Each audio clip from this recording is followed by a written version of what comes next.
Selamat pagi, Bapak. Selamat pagi, Bu. Maaf ya Ibu telat, tadi macet jalannya. Iya. Ya siap belajar? Siap. Oke, bentar Ibu buka buku materi.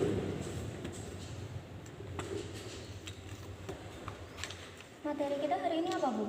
Hari ini kita akan bahas tentang filsafat pendidikan. Filsafat pendidikan. Bentar, Ibu buka materinya dulu.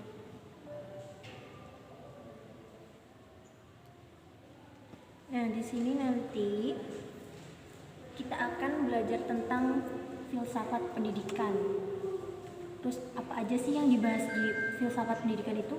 Nanti kita akan belajar tentang konsep dasar filsafat, kelahiran dan perkembangan ilmu filsafat, hubungan filsafat, ilmu dan agama, posisi filsafat pendidikan dalam struktur ilmu, ontologi pendidikan, epistemologi pendidikan, aksiologi pendidikan, dasar filsafat pendidikan di Indonesia, filsafat pendidikan tradisional, modern, kontemporer, dan pemikiran pendidikan Ivan Illich. Lalu kalau pengertian filsafat pendidikan itu apa, Bu? Nah, filsafat pendidikan, filsafat itu adalah pengetahuan tentang segala sesuatu yang ada. Kalau filsafat pendidikan itu segala sesuatu yang ada yang berkaitan dengan pendidikan. Terus tujuan filsafat itu apa sih? Tujuannya filsafat itu untuk mencari hakikat kebenaran sesuatu, baik dalam logika kebenaran, berpikir, etika, berperilaku maupun metafisik. Nah, terus selanjutnya yaitu kan setiap filsafat itu memiliki metode mempelajarinya kan. Nah, metode di sini itu ada metode normatif, historis, linguistik, kontekstual, tradisional, kritis, hermeneutik, dan perbandingan. Nah, selain itu juga filsafat itu memiliki dua objek. Yang pertama yaitu objek material dan objek formal. Yang objek material yaitu sesuatu yang dijadikan sasaran pemikiran, sesuatu yang diselidiki atau sesuatu yang dipelajari. Sedangkan yang formal yaitu cara memandang, cara meninjau yang dilakukan oleh seseorang peneliti terhadap objek materialnya serta prinsip-prinsipnya yang digunakan. Untuk yang selanjutnya yaitu persoalan filsafat. Nah, filsafat itu menyangkut apa aja sih?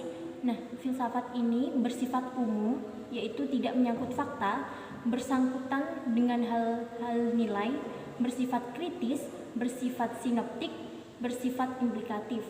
Sedangkan cabang-cabang filsafat itu ada beberapa, yaitu yang pertama, metafisik, epistemologi, dan aksiologi. Bisa dipahami kan? Lalu kalau yang filsafat secara historis itu seperti apa, Bu? Nah, kalau filsafat secara historis kan sejarah. Jadinya itu yang berkaitan dengan sejarah, pemikiran-pemikiran tentang sejarah masa lalu seperti itu.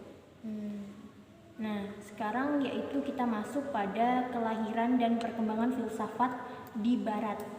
Nah, Berarti dari filsafat itu dari Iya. pemikiran-pemikiran ilmuwan-ilmuwan Barat. Iya, bener banget.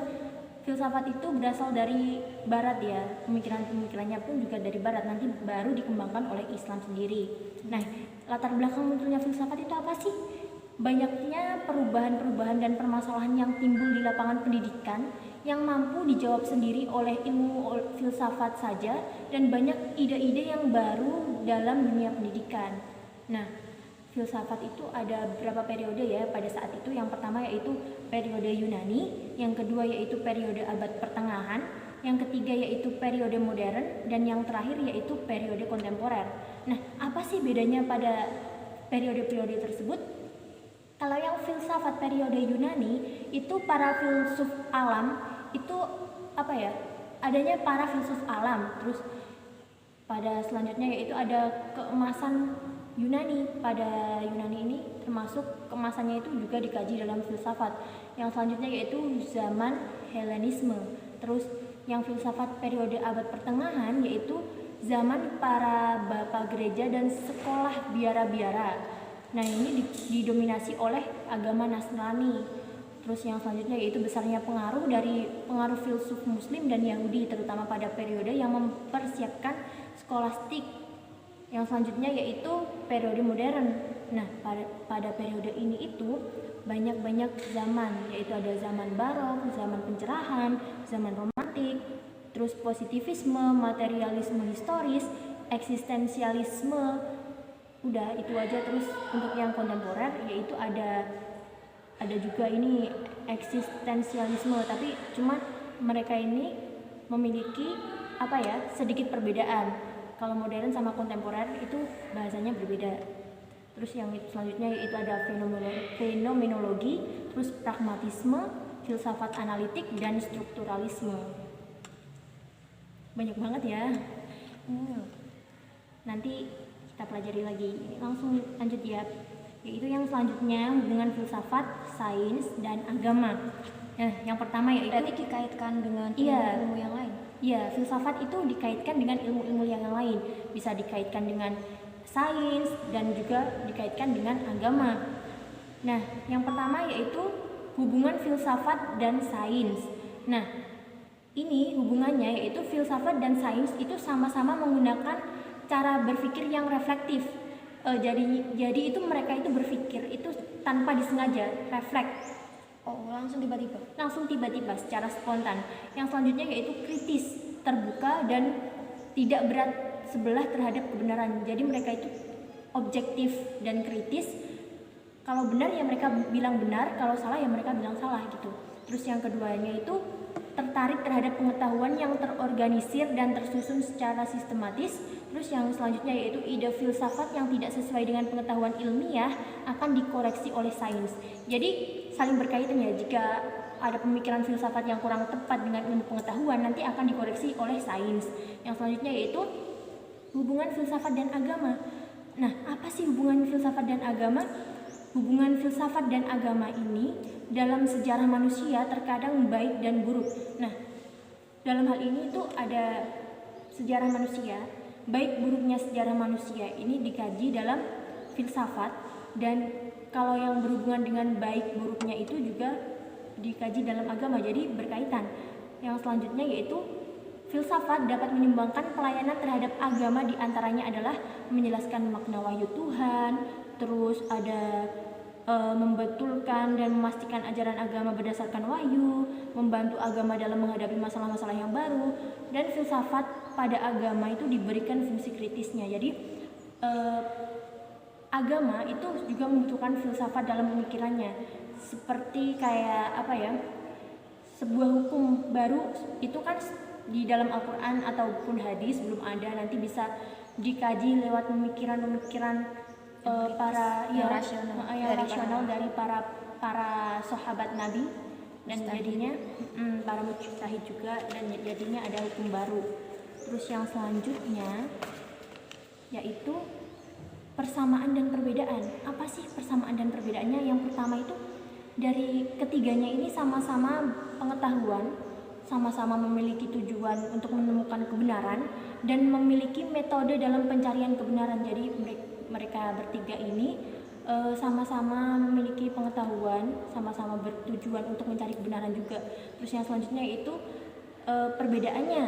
perbedaannya itu yang pertama itu dilihat dari sumbernya, dilihat dari kebenarannya, dilihat dari objek, dan juga dilihat dari nilainya. Terus yang selanjutnya hubungan sains dan agama.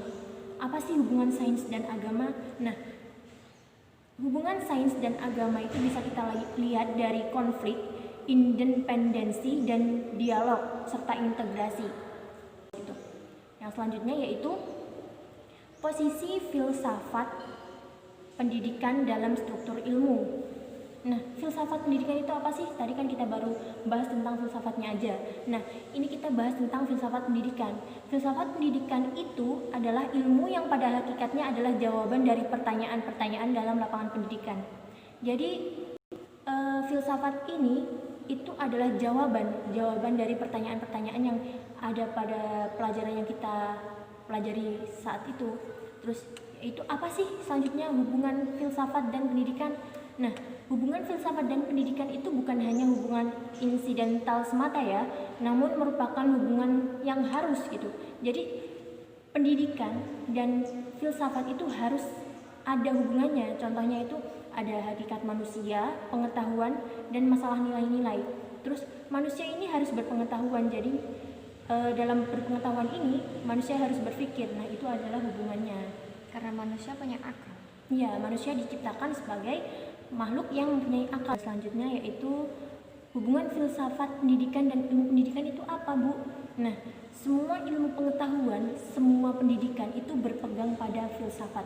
Jadi itu semua ilmu pendidikan itu berpegang pada filsafat pendidikan, karena itu filsafat merupakan sebuah pemikiran. Jadi mereka berpegang teguh pada filsafat.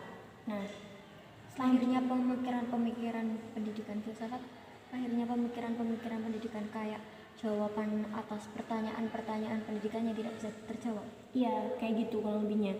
Jadi apa ya? Semisal ada pertanyaan yang belum bisa dijawab di pendidikan, nanti bisa dipikirkan melalui filsafat seperti itu. Berarti sangat berkaitan ya? Sangat berkaitan filsafat dan pendidikan itu. Yang selanjutnya kita langsung ke materi selanjutnya ya, yaitu ontologi pendidikan. Nah, ontologi itu apa sih? Ontologi yaitu cabang filsafat yang membicarakan prinsip paling dasar atau dalam dari segala sesuatu yang ada. Nah, hubungannya apa sih ontologi dan pendidikan itu? Nah, hubungan ontologi pendidikan dengan pendidikan itu menempatkan posisi landasan yang terdasar dari fondasi ilmu, di mana disitulah terletak undang-undang dasarnya dunia ilmu. Jadi prinsip dasarnya pendidikan itu dinamakan ontologi. Selanjutnya langsung saja kita masuk pada epistemologi pendidikan ya. Nah, tadi kan udah ontologi, terus kita masuk epistemologi. Nah, epistemologi itu apa sih? Epistemologi itu cabang filsafat yang mempelajari dan mencoba menentukan kodrat dan skop pengetahuan, pengandaian dan dasarnya, serta pertanggungjawaban atas pertanyaan mengenai pengetahuan yang dimiliki. Nah, epistem ini adalah pengetahuan, sedangkan logos itu adalah ilmu. Jadinya epistemologi adalah ilmu pengetahuan. Nah, ruang lingkup epistemologi itu apa saja sih? Yaitu ada hakikat, terus ada sumber dan validitas pengetahuan. Jadi yang berhubungan dengan pengetahuan nanti akan dibahas di epistemologi. Seperti itu. Terus selanjutnya yaitu sumber pendidikan. Kalau sumber pendidikan yang diperoleh dari epistemologi yaitu ada dari yang rasionalisme dari pemikiran, terus ada empirisme dari akal, realisme dari kenyataan, terus krisisme itu dari pandangan kritis kita terhadap pendidikan tersebut, pengetahuan tersebut. Yang selanjutnya yaitu kebenaran dalam pendidikan. Nah, dalam konteks epistemologi ini, kebenarannya itu merujuk pada output menurut objek, metode, dan sistem pendidikan. Jadi itu keluaran kebenarannya pendidikan itu berupa keluaran dari apa itu? Objek-objek, metode, dan sistem pendidikan yang ada. Metode dari pendidikan itu. Iya, benar. Yang selanjutnya yaitu aksiologi. Nah, ada lagi istilahnya yang ada 3. Iya, ada ontologi, epistemologi, dan aksiologi. Nah, semuanya ini berkaitan nantinya. Tiap kali filsafat tradisional, modern, dan kontemporer nanti ada kaitannya, perbandingannya lah melalui sudut pandang ontologi, epistemologi, dan aksiologi. Nah, sebelum kita ke sana, kita bahas dulu yuk. Aksiologi itu apa? Iya, tadi kan 2 kan sudah. Iya, yang sekarang adalah aksiologi. Aksiologi yaitu ilmu pengetahuan yang menyelidiki hakikat nilai, pada umumnya ditinjau dari sudut pandangan kefilsafatan. Nah, ini itu bisa dilihat, ini berhubungan dengan nilai. Kalau aksiologi ini berhubungan nilai dengan ini bisa dibagi menjadi beberapa, yaitu bisa dilihat dari segi kebutuhan hidup manusia, bisa dilihat dari segi kemampuan jiwa manusia untuk menangkap dan mengembangkan nilai-nilainya, terus dari segi pendekatan proses dan budaya. Terus ini ada beberapa macam nilai-nilainya yang dibagi di sini.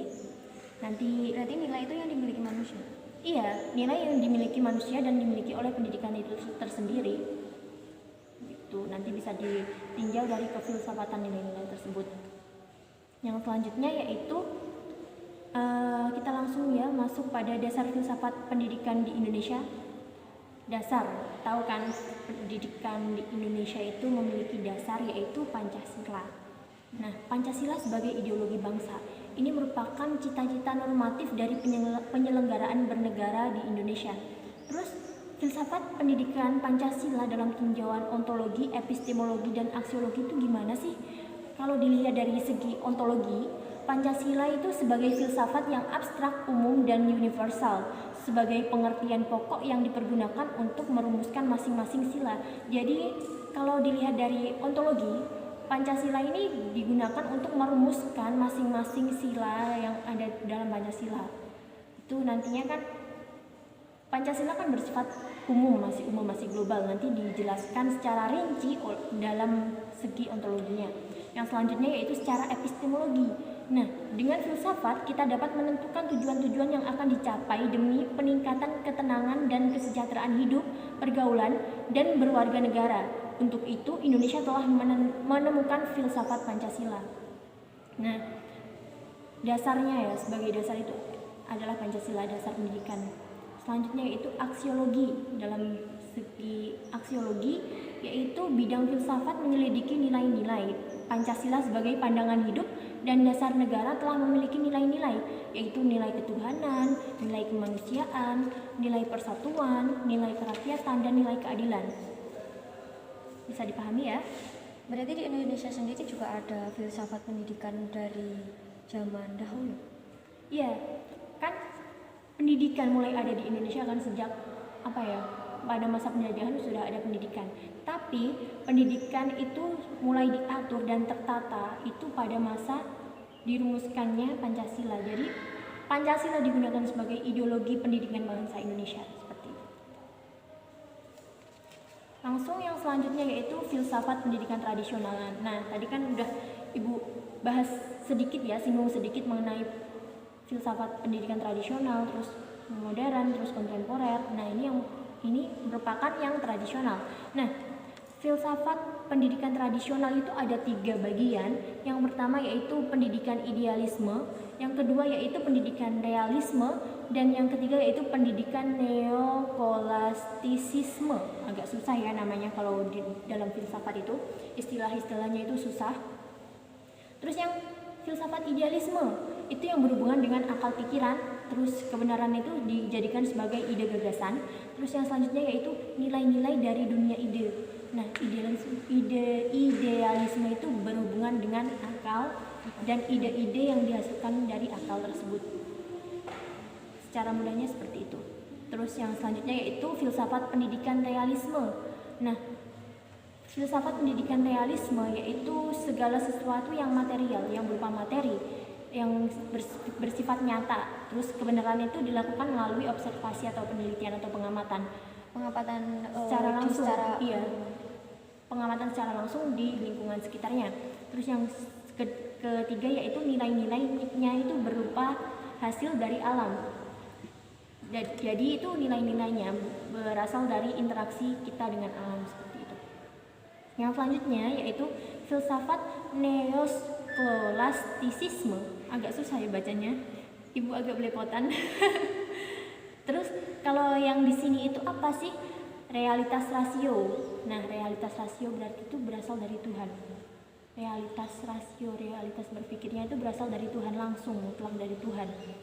Terus kebenarannya itu melalui rasionalitas dan inspirasi.